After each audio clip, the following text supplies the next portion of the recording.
In this video, I'm talking with Laura Stone, author of A Pocket Guide to Purpose, about her brand new Pocket Guide to Purpose card deck. I don't know anything about this. Let's explore it together.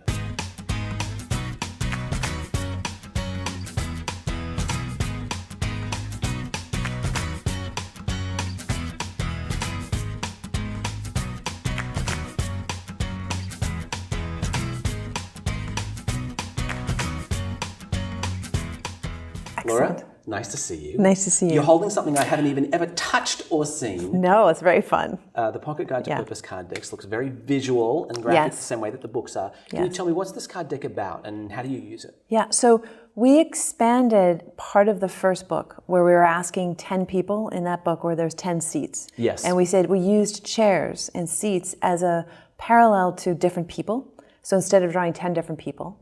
And we found that people gravitated to chairs because seats are all over the world. There's all different economic, they're all different ways they get used. And it was a way to get people out of their own seat to think differently. Hence the name of the deck is called Seat Differently. So so you see differently through different chairs. And the idea is to get yourself out of where you are at, to intentionally, actually the original intention was to help people with their purpose. But now clients are using them for problem solving, innovation, creative ways to start looking at how they can see a situation differently from a different seat. Okay. Do you want to see how it's used? I'd love to show me. Let's rolling up sleeves. Let's jump in. Okay. So I'm going to show you just a couple of sample ones first that are kind of fun.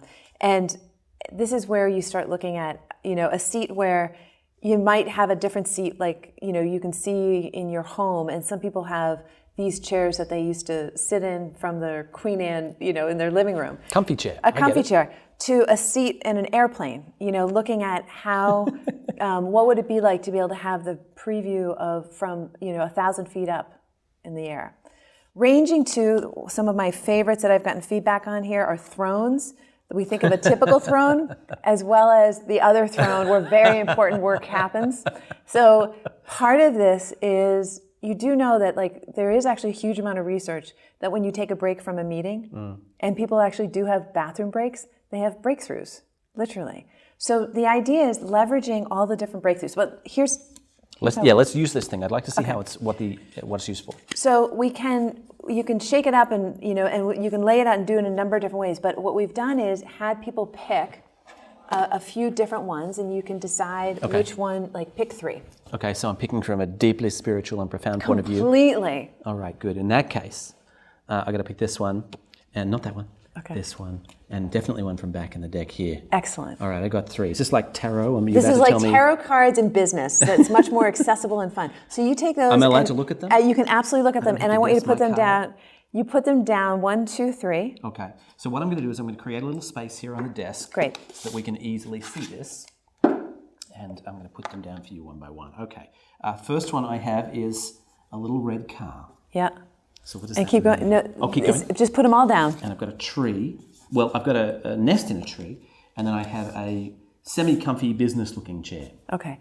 So we have come up with ideas and principles of ways to use this, but here's the big kicker for me is every time we've given instructions, people said, no, I really want to do it this way. So we'll get you started, but then if there's something else that you're seeing come from this, let it go. Okay. So the initial reaction is what is your initial reaction? What are you noticing and thinking about, for example, a challenge you're going through? That if you sat in this seat, you're moving, you're going back across the world. Yeah, I'm moving my whole family. Yeah. Yeah. And knowing that you're making this move, and you've got different hurdles in front of you, for example.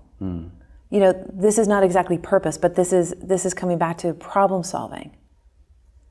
Well, it's interesting in that particular context. So the first thought, by the way, was to weave it into a story. That's just my brain. But when you ask me in the context of a problem, in this case, moving across to Australia, it immediately shows relevance because I've got a move, which is a physical journey. Yes. Arguably jumping in cars. And hilariously, we did actually buy a red car that's waiting for us at the other end. Nice. So the mechanics is one context. Yeah. The second is from a business point of view, this is a business chair. Yes. And from our point of view, what we're doing is expanding and starting an office in Australia to expand on what we're doing in the US. So there's a business context that has to be taken care of.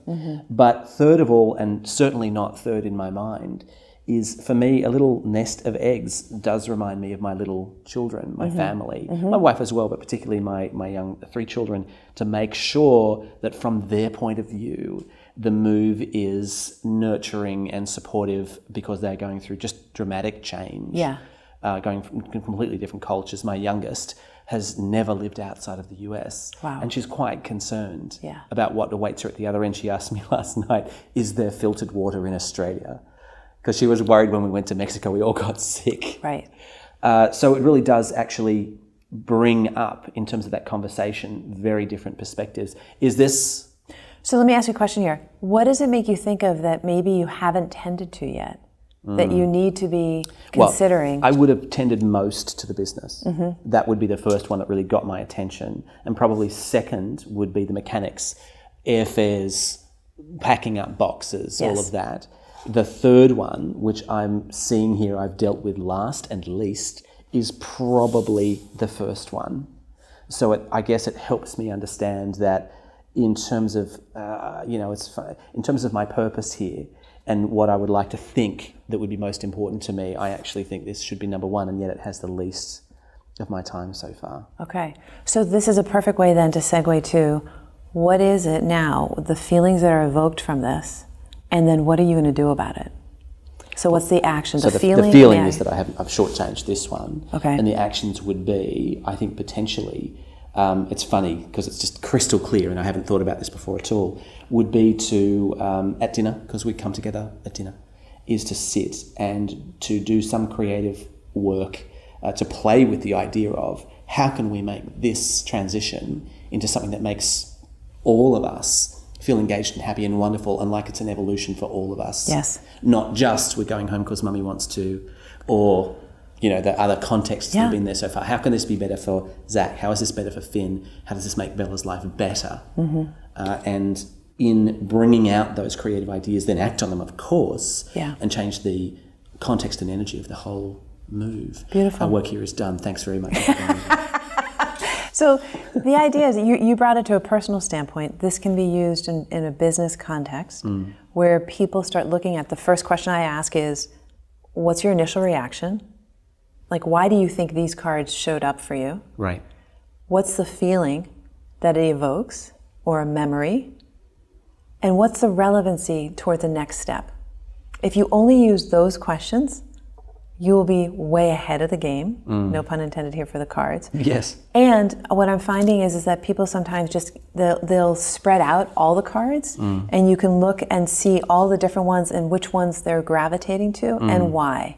And how does it relate to their purpose? So there's no one way to use these. No. And it can be used for the individual. It can be used in the second book, the one for leaders working with their people. Yeah. And in teams, if you do this for a team aspect and looking at what it is that the individual is connecting to and why, it shows another dimension of a person that you wouldn't have understood about them before. I can see this as such a strong tool in all three contexts. Yeah. I can't pick one out, but I can just say in a team context, I can see this as a routine tool. Just fun. Yeah.